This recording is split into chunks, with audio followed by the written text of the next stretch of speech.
Pourquoi pas un président noir? Pourquoi pas l'un de nos enfants? Pourquoi pas l'un de nous ministres au gouvernement? Pourquoi pas dans des grandes institutions d'ici? Pourquoi pas? Rien n'est impossible à Dieu et tout est possible à celui qui croit.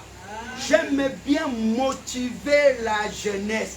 Si nous, vos parents, nous avons travaillé à la préparation des commandes, pour moi c'est un péché, c'est abominable que nos enfants d'ici travaillent aussi à la préparation des commandes.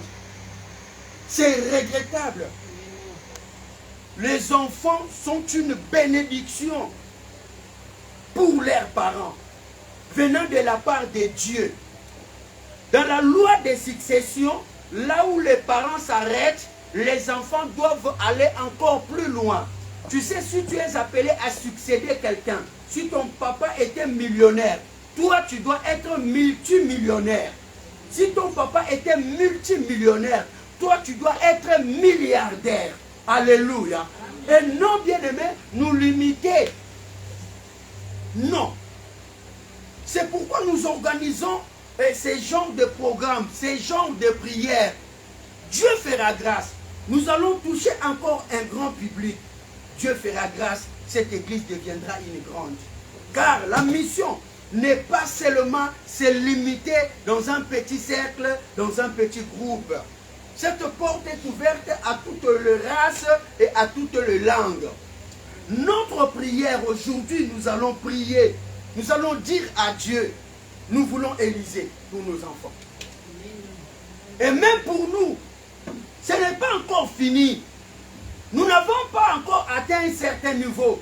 Parce qu'on est pasteur, on a un certain style, une certaine manière de se comporter. Mais nous sommes encore jeunes aussi. Alléluia.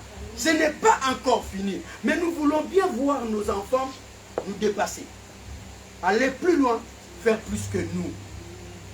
Et pour ça, nous savons que la source de toute bénédiction, c'est Dieu. Amen. Étant jeune, vous pouvez tout faire. Prier Dieu, devenir chrétien, ne t'enlève rien de ta jeunesse. Ne t'enlève rien. Tu vas vivre ta vie normale. Alléluia.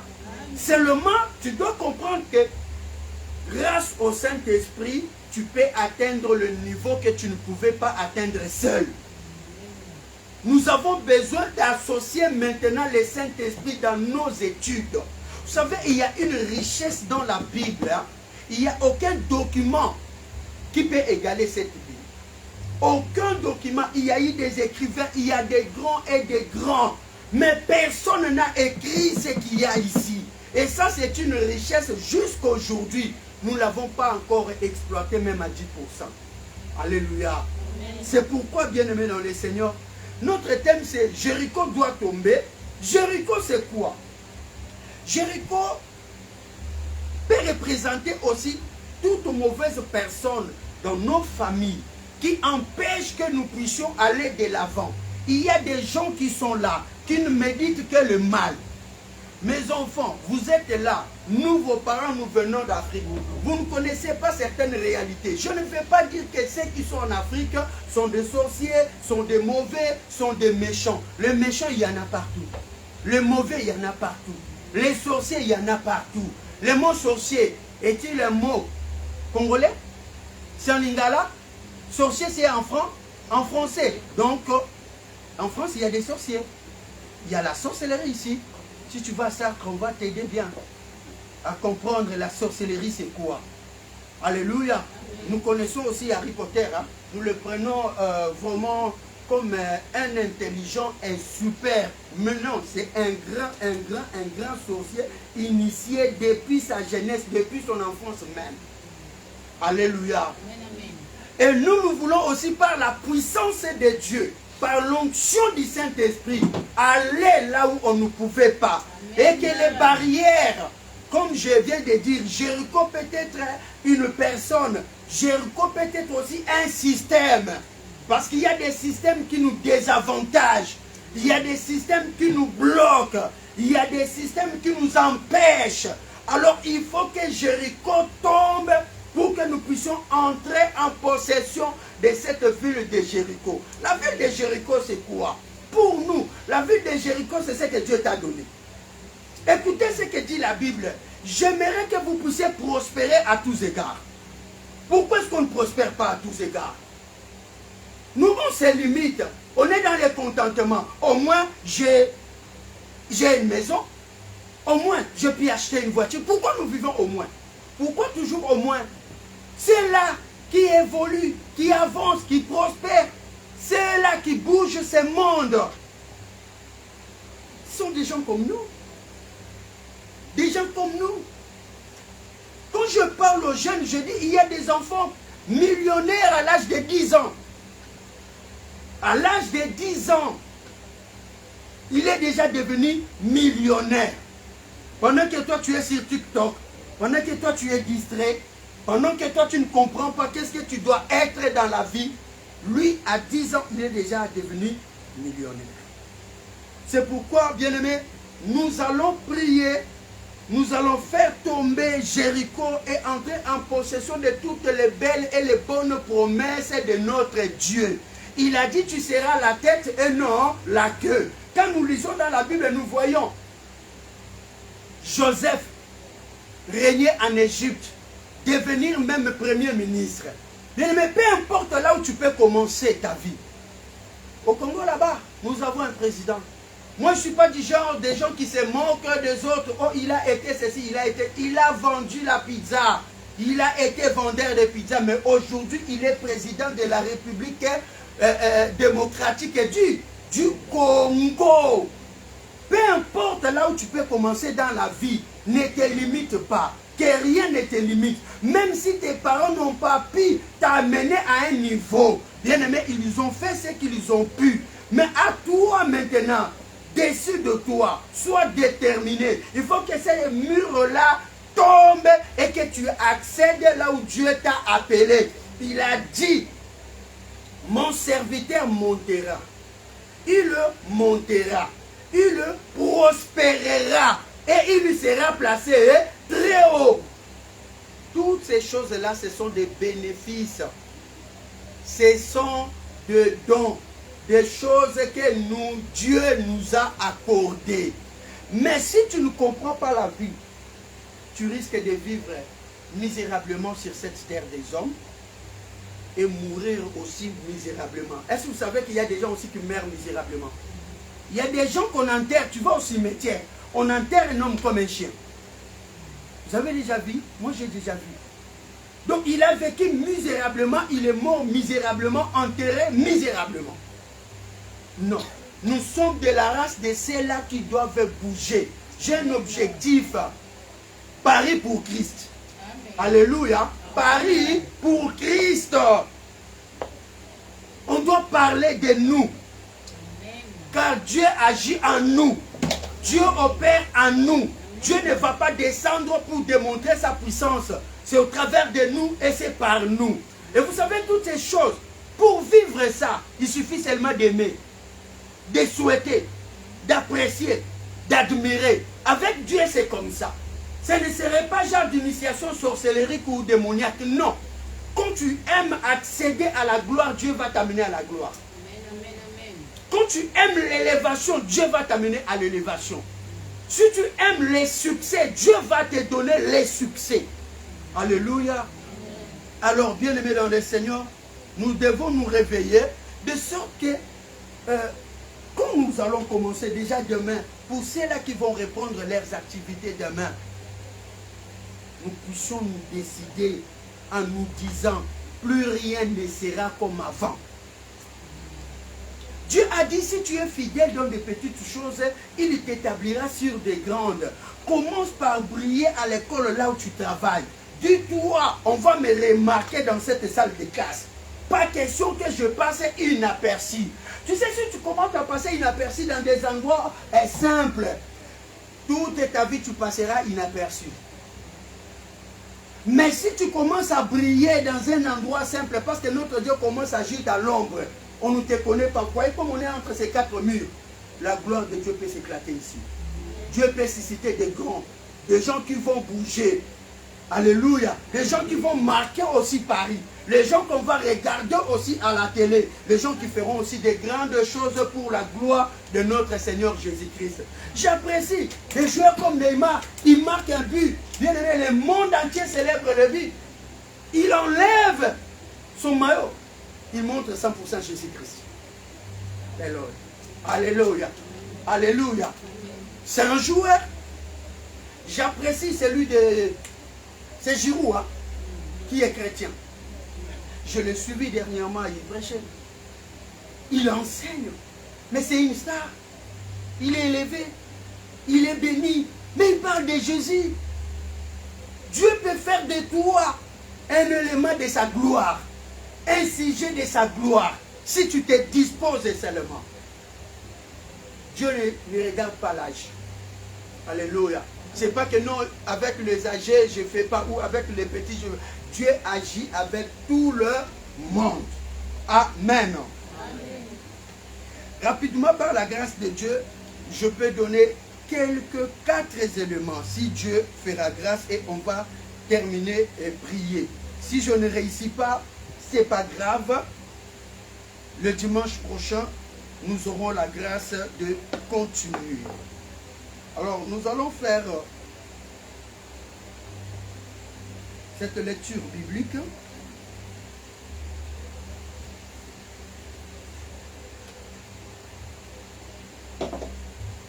Pour bien comprendre le message, pour les autres, j'ai déjà enseigné sur le chapitre 6 de Josué.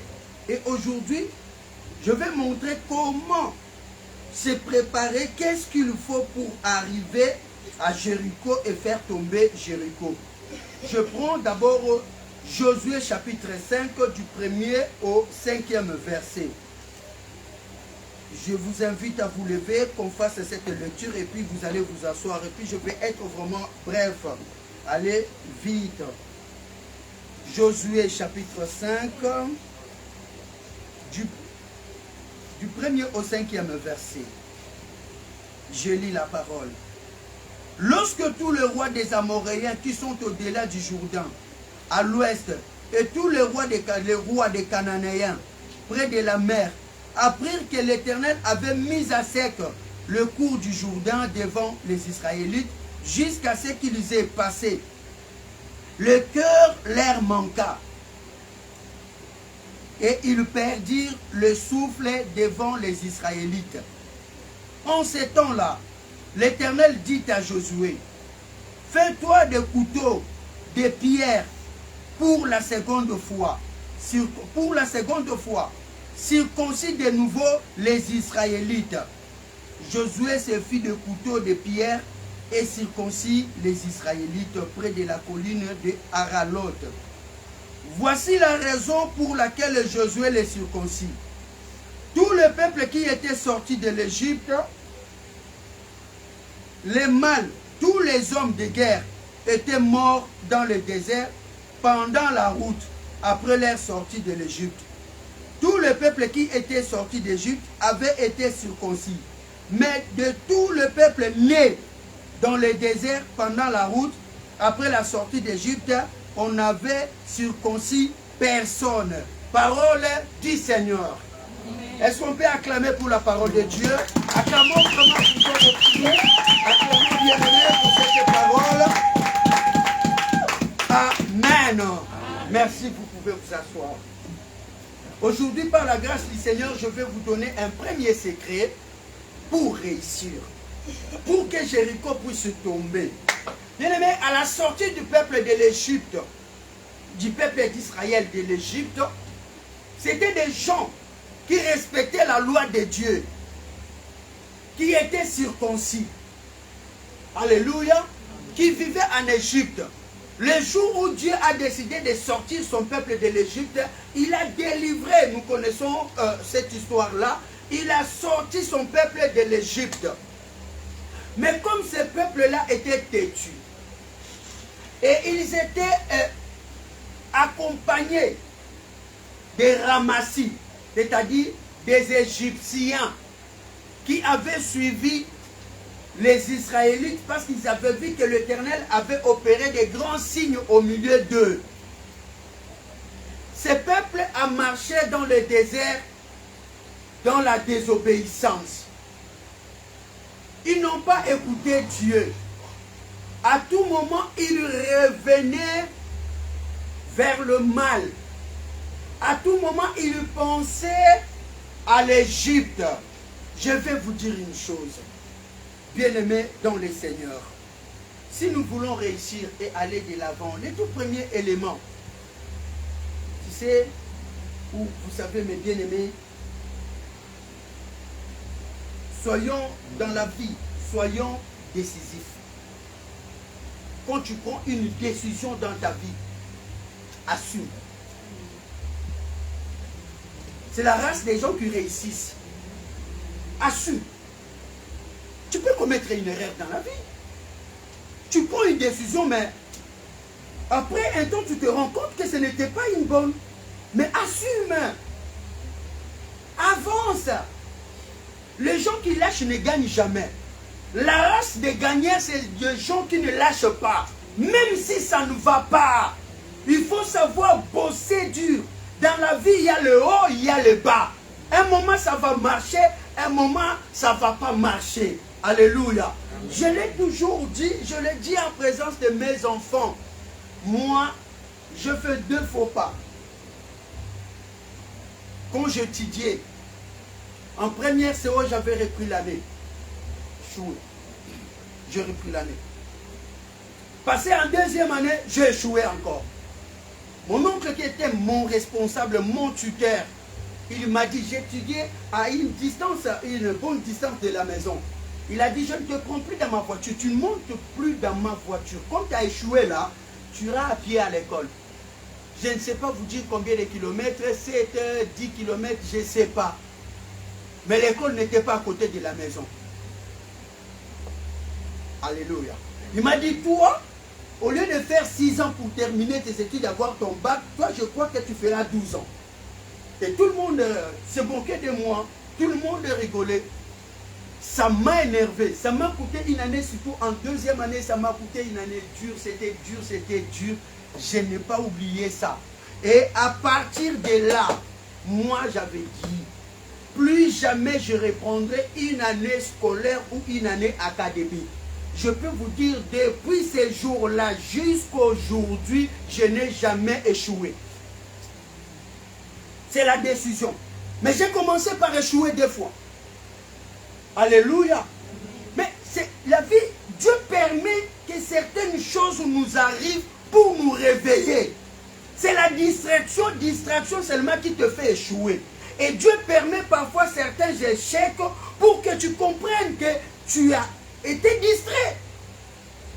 Nous, Africains, faites très attention. Nous avons toujours tendance de faire reposer sur la tête des autres le raison de nos échecs, la responsabilité de nos échecs. Si je n'ai pas réussi, c'est parce que papa m'a dit, il a un frère au Congo là-bas, c'est un sorcier, c'est lui qui me fait ceci. Maman a dit, parce que nous avons entendu papa et maman se disputer, il y a des problèmes au niveau de la famille. Si j'ai échoué, non, arrête. Alléluia. Amen. J'ai échoué, on a commencé l'année scolaire comme on va commencer demain.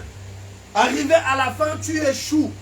Mais tu as eu combien de jours pour réussir?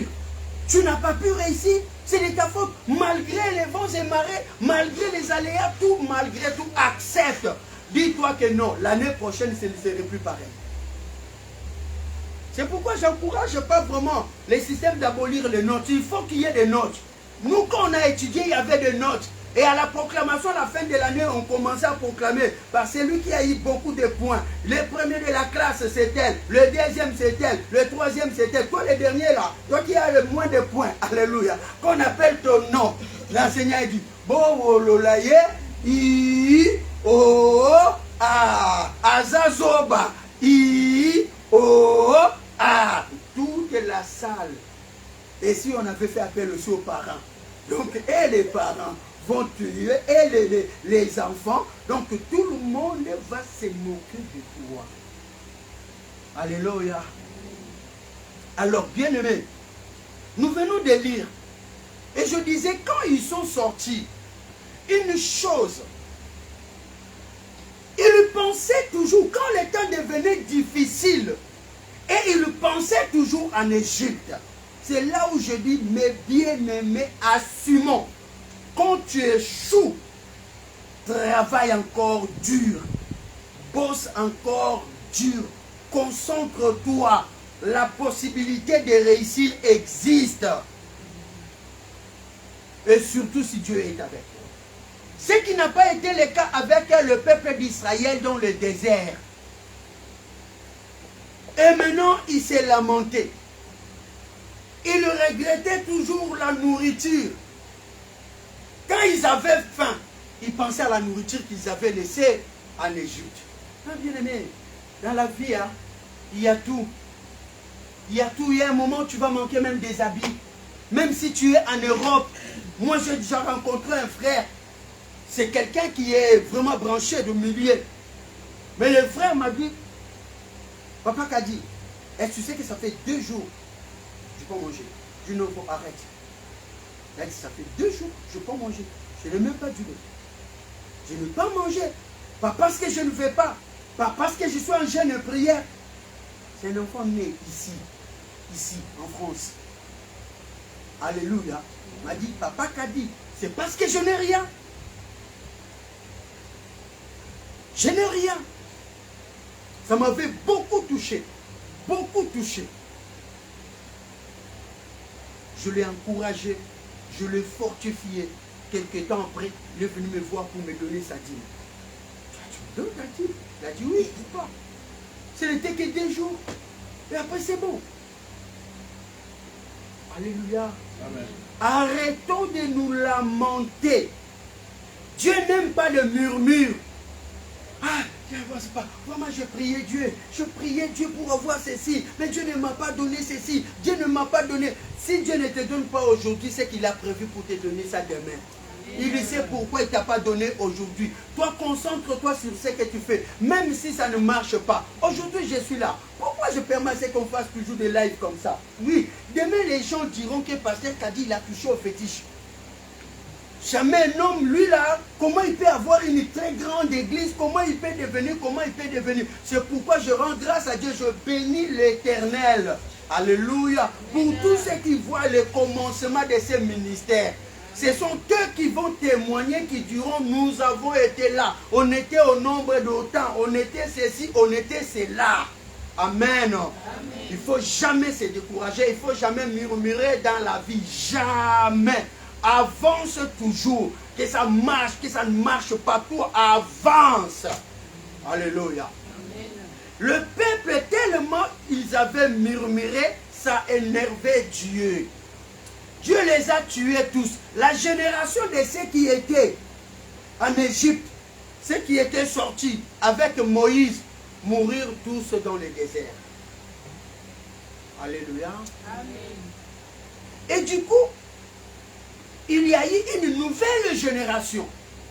Ces gens-là marchaient avec Dieu. Mais arrivés devant Jéricho, Dieu a vu. Il a dit à Josué, tu ne peux pas aller avec ce peuple. Ils ne sont pas circoncis. Ils ne sont pas en alliance avec moi. Mon frère, ma soeur, tu vis, tu fais ta vie. Mais tu n'es pas en alliance avec Dieu. Comment peux-tu réussir? Tu n'es pas engagé avec Dieu. J'ai déjà donné un exemple. Dieu, on marche avec lui par engagement. Tu dois t'engager avec Dieu. Sinon, Dieu ne gère pas tout le monde. Dieu ne calcule pas tout le monde. Si tu ne connais pas Dieu et que la mort arrivait, tu finiras en enfer. Qu'on ne te trompe pas. Qu'on ne te trompe pas. Tous nous ne sommes pas des enfants de Dieu. Nous sommes des créatures de Dieu. Mais nous ne sommes pas enfants de Dieu. Enfants de Dieu, on les devient. C'est-à-dire, tu prends acte de ta conduite, de ta vie mauvaise. Tu acceptes d'abandonner cette vie mauvaise et tu acceptes de donner ta vie au Seigneur. Tu te répands de tes mauvaises voies. Tu acceptes Jésus-Christ comme Seigneur et Sauveur. Tu passes aux eaux de baptême, c'est alors que tu deviens un enfant de Dieu. Au cas contraire, tu peux aller à l'église. Voilà pourquoi je vais demander au frère Jean-Paul à la fin de parler un peu avec les jeunes. J'ai besoin de leur coordonner tout et je vais entrer en contact avec eux. S'il faut sacrifier même 1 heure la semaine, essayez de leur donner les affermissements. Je suis dispo. Amen. C'est l'œuvre de Dieu. Nous avons la mission. Il faut enseigner les gens à savoir comment marcher avec Dieu. Si tu n'as pas un engagement avec Dieu, Dieu ne te connaît pas. Je donne toujours cet exemple-là. Toi, tu ne travailles pas quelque part.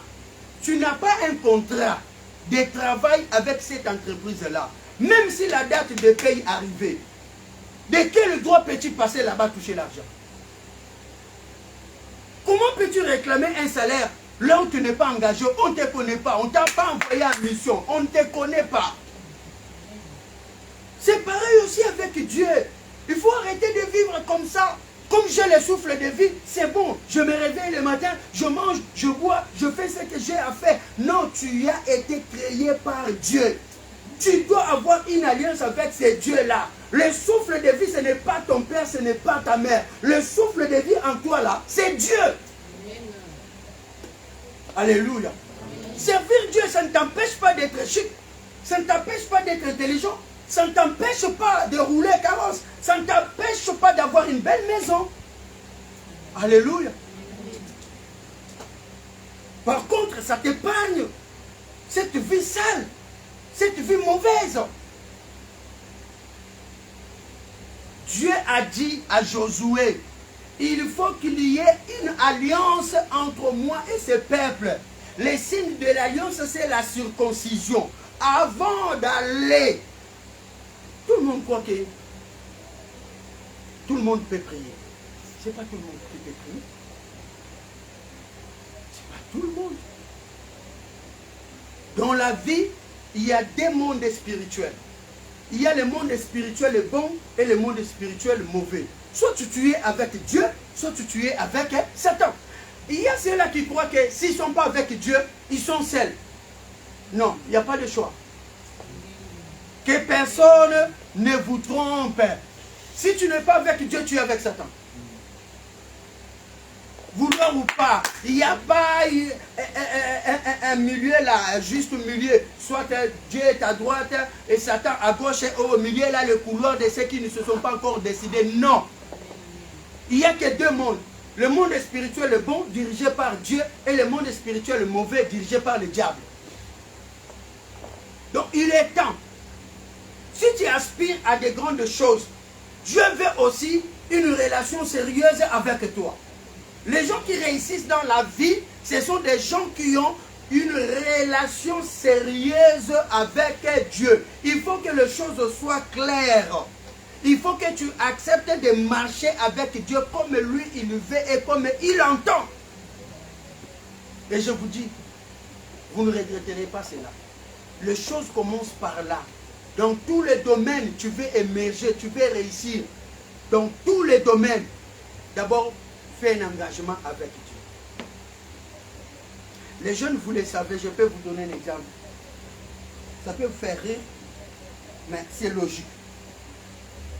Je ne sais pas ici s'il y a aussi des genres, des jeunes comme ça. Il n'a pas un jeune garçon, il n'a pas abordé une fille, il n'a pas parlé avec cette fille, il va dire à ses copains que non, c'est ma copine. Vous connaissez ce genre de réalité? Ce genre de type, ce genre de personnes. Alléluia. Et maintenant, l'un des amis, il va apprendre. Il va lui poser la question à la fille. Oh, toi, tu es la copine de tel. Depuis quand? Je la connais. Je ne le connais même pas. Moi et lui, il n'y a aucun engagement. On ne s'est rien dit. On ne s'est rien fixé. Moi, je le salue comme je salue tout le monde. C'est comme ça aussi avec Dieu. Ne vous inquiétez pas. Si tu n'as pas un engagement avec Dieu, il ne te connaît pas. Il sait seulement que tu es une créature, tu existes. Une créature comme des cochons, une créature comme des poules, une créature. Une créature, il ne te connaît pas. C'est pourquoi il nous a donné le travail. Il a dit, allez, faites de toutes les nations là les disciples. Enseignez-leur, dites-leur qu'ils sont tels qu'ils sont là. Ce ne sont pas comme mes enfants. Et s'ils mouraient dans cet état, ils iront en enfer. On ne transpire pas pour rien. Si on est dans cette salle, c'est pour le salut des âmes, pour que les âmes soient sauvées. Vous aussi, comme vous m'écoutez, partagez avec les jeunes, parlez aussi avec les jeunes. Pourquoi? Parce que si tu n'as pas un engagement avec Dieu, c'est difficile que tu réussisses. Je vois certaines personnes, ils développent ces réflexes-là au moment difficile, au temps difficile, ils prient. Parce qu'ils ont entendu parler qu'il y a un Dieu. Mais, par sa grâce et sa miséricorde, il peut t'aider. Mais tu verras que demain, si tu reviens encore avec ce genre d'aventure, Dieu ne te donne rien. Pourquoi? Parce que Dieu traite toujours des choses sérieuses. Alléluia. Et il a dit à Josué, c'est comme si ce peuple, ils ne me connaissent pas. Alors qu'il a marché avec eux dans le désert. Mais arrivé devant Jéricho, il a vu que non, le mur de Jéricho était barré, était tellement barricadé que ce peuple ne pourra jamais. Vous savez pourquoi Dieu ne nous donne pas de victoire? Quand on est païen, certaines victoires, parce qu'on va croire que c'est par notre propre force qu'on a réussi. Alléluia.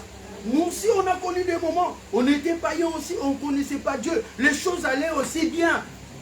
Et on croyait que c'était comme ça. À un moment donné, tu vas voir Dieu commencer à te bloquer. On doit connaître Dieu. Pourquoi? Parce que si tu ne le connais pas, attention, au moment où il va se présenter devant toi, ce serait avec des dégâts. Il y a cela pour qu'ils se convertissent, il faut qu'ils tombent malades. Il faut qu'ils perdent le parent. Il faut qu'ils échouent. Il faut qu'il vive des situations difficiles. Quand il va chercher partout, il n'arrive pas à trouver la solution, c'est alors qu'on lui parlera de Dieu. Il ne faut pas venir en Christ quand ce serait trop tard. Un parent que tu as perdu, tu ne le reverras plus. Parce que toi, tu n'as pas cherché Dieu. Un frère, une soeur que tu as perdu qui est mort, tu ne le verras plus.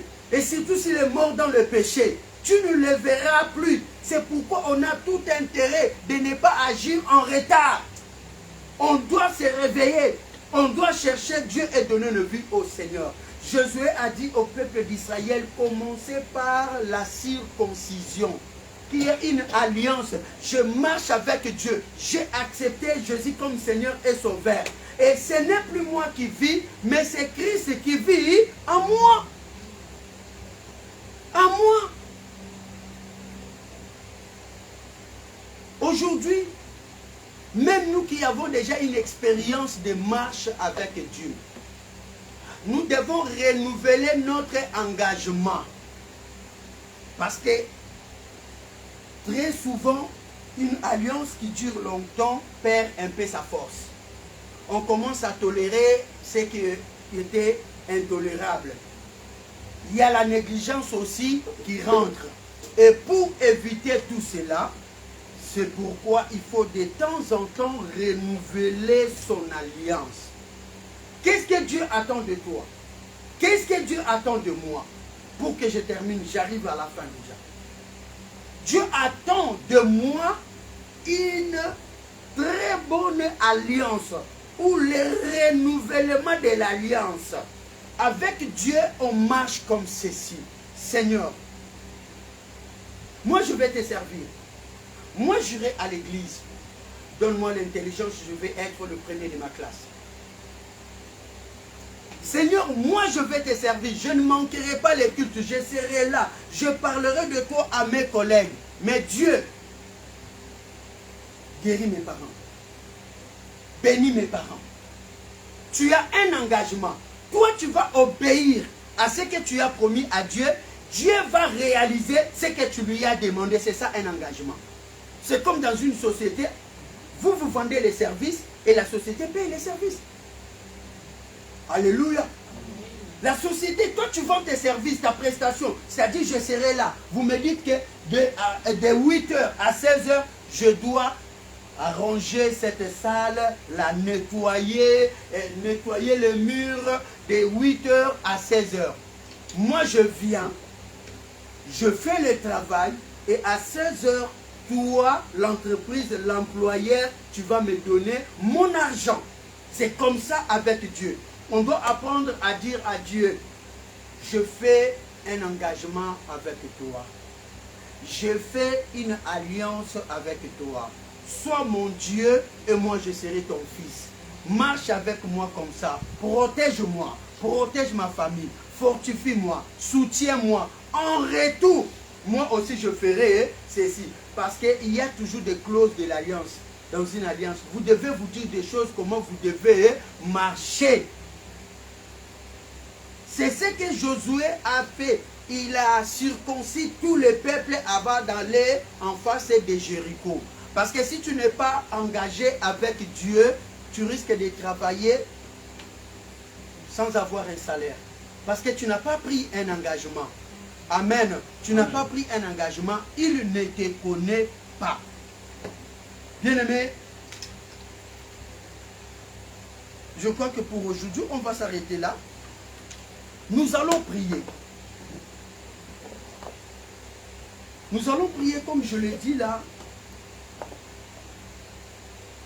remettre entre les mains de Dieu cette rentrée.